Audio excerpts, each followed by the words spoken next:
Bonjour mesdames et messieurs, bienvenue à Perspective dans le cadre des Journées mondiales de la jeunesse et la visite du pape François au Brésil.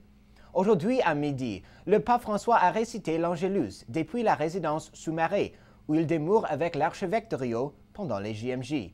Il a signalé la fête des saints Anne et Joachim, mère et père de Marie, grand-mère et grand-père de Jésus. Le pape a souligné l'importance de la coopération entre les deux pôles de la société, les jeunes et les personnes âgées.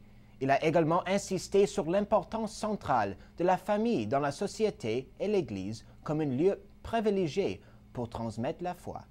Le pape a expliqué que les saints Anne et Joachim font partie d'une longue chaîne qui a transmis l'amour pour Dieu dans la chaleur de la famille jusqu'à Marie, qui a accueilli dans son sein le Fils de Dieu et l'a donné au monde.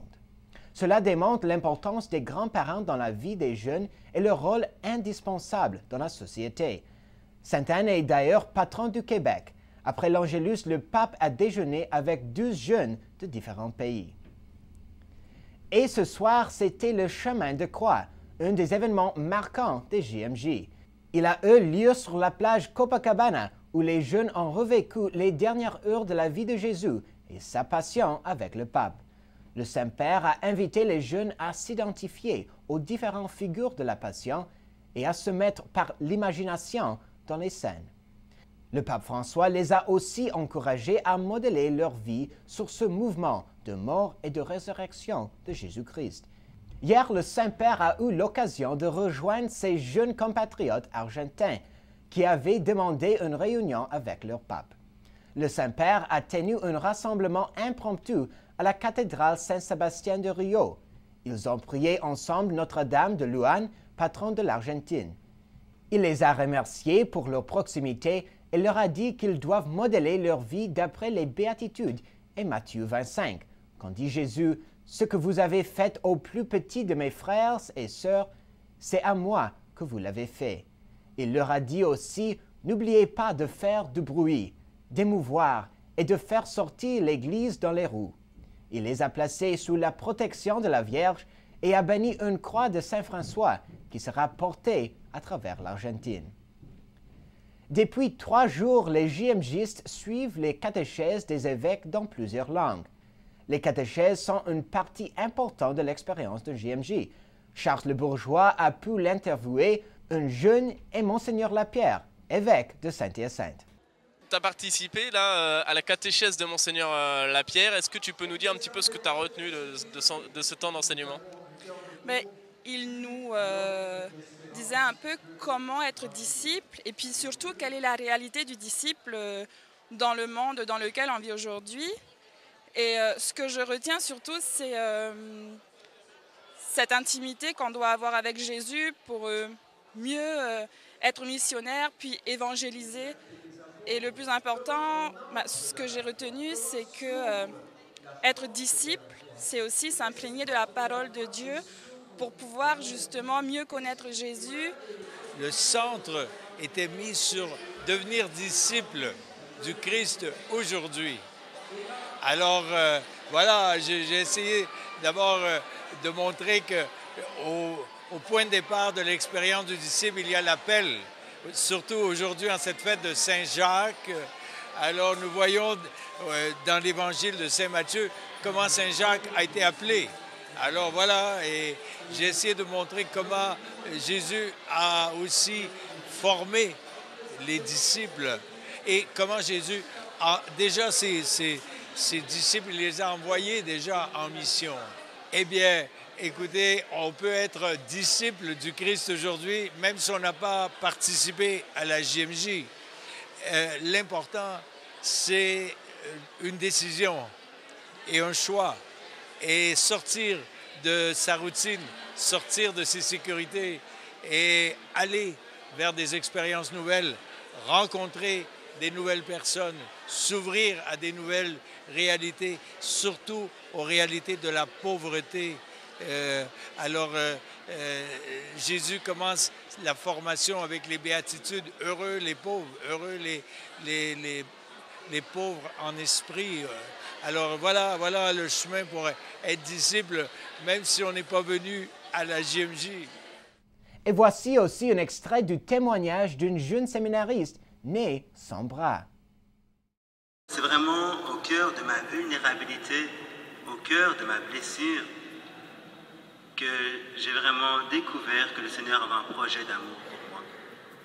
J'ai saisi que Dieu est bon, et parce qu'il est bon, il m'a créé tel que je suis. Quelques petites anecdotes pour vous partager vraiment cette liberté, cette guérison, je peux vraiment dire ce miracle intérieur que le Seigneur a opéré. J'étais enfant, et un matin, je vais voir ma maman, et puis je dis, « Maman, j'ai fait un cauchemar. » Elle me dit, « Mais partage-moi ton cauchemar. » Je lui dis, « Maman, j'ai rêvé que j'avais des bras. » Voilà, pour moi, c'est un cauchemar d'avoir des bras. C'était inconcevable pour moi de dans le sens que je suis l'homme le plus heureux, sincèrement. Des médecins qui viennent me voir et qui me disent, vous savez, aujourd'hui, la médecine évolue tellement qu'on pourrait vous mettre des bras. Je leur dis, c'est gentil, mais que voulez-vous que je fasse avec des bras? C'est comme si on vous rajouterait 2 bras de plus. Moi, je serais avec 2 bras, je voudrais me gratter, que je me cognerais la tête. J'aurais pas du tout l'habitude. Mais surtout, la seconde raison, pour moi, qui est la raison fondamentale pourquoi j'ai toujours refusé, c'est parce que je dirais à Dieu, Seigneur, tu as fait une erreur en m'écriant.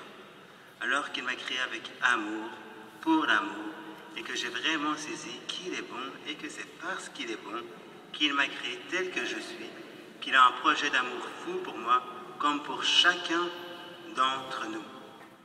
Demain, exceptionnellement, la messe ne serait pas retransmise de l'oratoire. Nous diffuserons en direct à 8 h la messe présidée par le pape avec les évêques, prêtres, religieux et séminaristes dans la cathédrale Saint-Sébastien de Rio de Janeiro. Toutes ces informations sont sur notre site. Vous pouvez aussi trouver tous les messages du pape. Nous retransmettrons la vigile samedi en direct à 18 h 30 en anglais et à 21 h 30, rediffusion en français. Bonne fête de Sainte-Anne.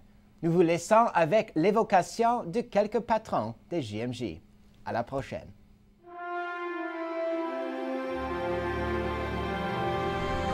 Bienheureux Pier Giorgio Frassati.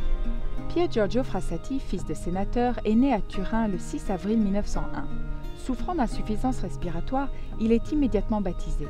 La soif de justice des autres le caractérisait, et ce dès l'enfance. À l'âge de 5 ans, une jeune femme frappe à la porte. Elle a sur son bras un enfant pieds nus. Pier Giorgio enlève à l'instant ses chaussures et ses chaussettes, les lui donne, puis ferme la porte et disparaît pour que personne ne reconnaisse son geste. Il était l'ami des pauvres, car il voyait en eux le visage du Christ. Il réussit remarquablement ses études d'ingénieur des mines et de sciences politiques. À 18 ans, il s'inscrit à la confrérie du Rosaire de Polonais et à la conférence de Saint-Vincent de Paul. Autour de l'infirme, du misérable, du malheureux, je vois une lumière que nous n'avons pas, a-t-il dit. Il fut le chevalier de la vérité. Dans sa vie, dans ses pensées, dans son action, il récusait tout ce qui sentait l'opportunisme ou le compromis. Il ne voulait que la vérité éblouissante. Une poliomyélite foudroyante devait l'emporter en quelques jours. L'hommage des pauvres, venus nombreux à ses funérailles, fut une évidente reconnaissance de sa sainteté. Les JMJ l'invoquent pour l'amour ardent envers les pauvres et l'Église. Bienheureux Pier Giorgio Frassati, priez pour nous.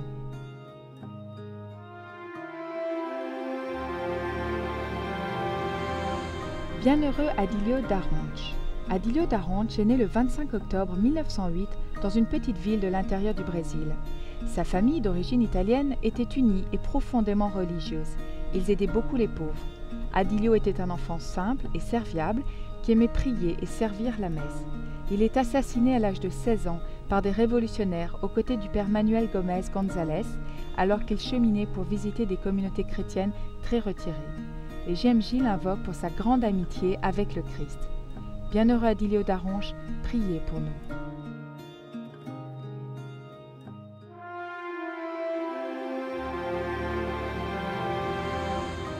Bienheureuse Albertine Berkenbrock.